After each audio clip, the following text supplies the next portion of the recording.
to ask a question about sacred objects. Yes. I was recently, I was introduced to this object called a Sri.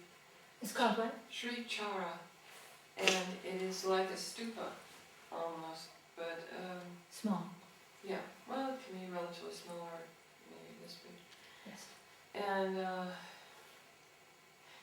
well, I'll just say a few more things about it. Apparently, it can be made mathematically accurate to the bones, the length of the bones of any particular person, and then become like the body of the person, so that if that object is harmed, the body is harmed.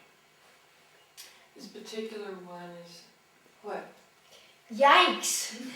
Okay. That's what I have to say about that. Yikes! Go ahead, this particular one. This particular style of this man who was a guru in India, and also a nuclear physicist, had been worked on this, and He's a physicist? yeah, and he created something that has probably not accidentally the exact molecular structure of atoms, so that the measurements, and I can't do more than I'm saying, because I don't quite know more, but the point is that the object itself seems to be quite powerful in and of itself, and there's, through this tantra practice, a kind of worship of that infuses the object with more, whatever you want to call it.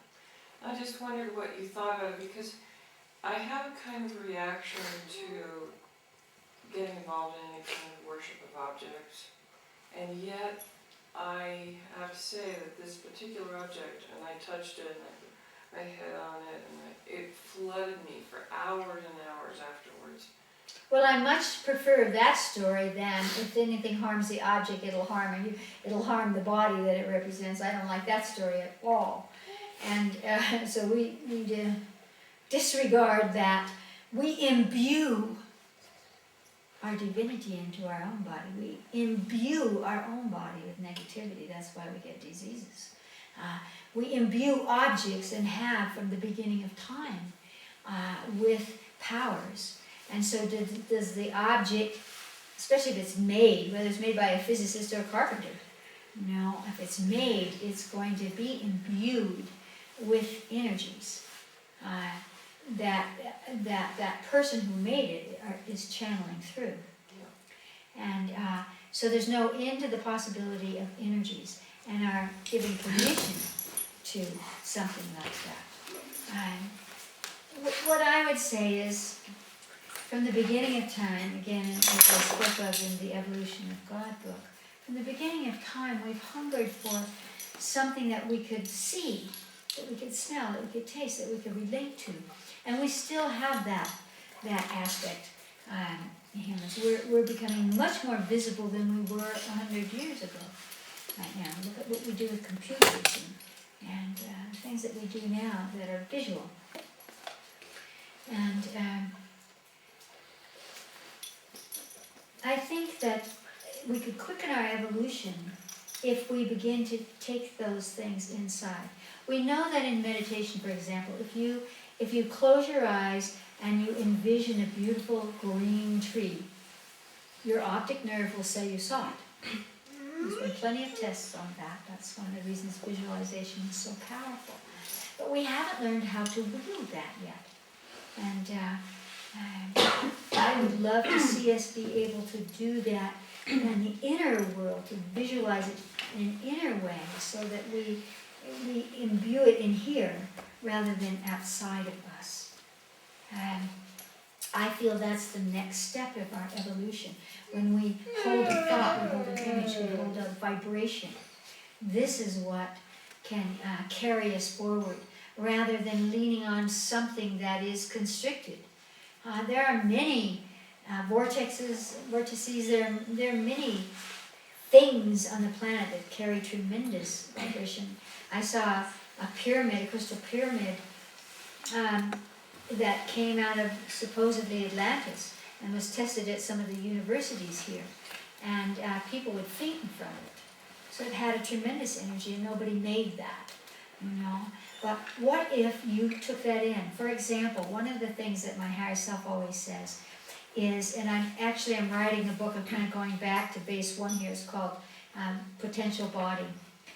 If you were taking a drug for cancer, let's say, or a vitamin, or psychedelic, whatever, if you envisioned that, if you touched it, or and saw it once, or used it once, let's say you took the pill and you took it into your body, now your body has a frame of reference for exactly the molecular structure, the biochemical form and potential of that pill. You can reproduce that. You don't need the pill anymore. You don't need the pill anymore. All you have to do is line it up. So in this book, I'll be putting together pictures, that have to do with chemical equations, for example. Just look at that chemical equation and print it in your brain. And imagine dopamine, serotonin, what have you. Just lock into it and reproduce it inside you. As we begin to do that, we will come to a place where we can truly feel the power of who we are and the power of choice. So I too would say, I absolutely would say, certainly, through physics, etc., you can make objects. I mean, come on, we can make rockets. You can go to the moon. You can do whatever you want. You can have something that radiates powerful energy. Just try light. Light will do a lot. But ultimately, we need to not be dependent on something else outside us. We need to be able to recognize that we can create and magnetize and utilize something that we hold in our consciousness. At first there was the word, first there was the thought, however you want to talk about that. What was that? It was simply focus. Oh, there it is. Oh, whether you call it the Big Bang or whatever you want to call it. That. And so I would like to see us go to that next octave. And so you've seen that object. It gave you good vibration. Now just recreate it in your brain. You may not, in your linear brain, be able to go, okay, here's the physics of that. You don't actually have to. I have noticed in working with the genetic encoding that people can change their genetic encoding themselves. You don't have to be able to figure it out. We have a geneticist here. Some people need to figure it out because we can use it for our healing. But some people can just go, okay, here is a genetic inheritance that I have, whether it's a physical encoding or an emotional encoding or a spiritual encoding. And we can reproduce what serves us. And I would hope that we begin to look towards that and let the rest go.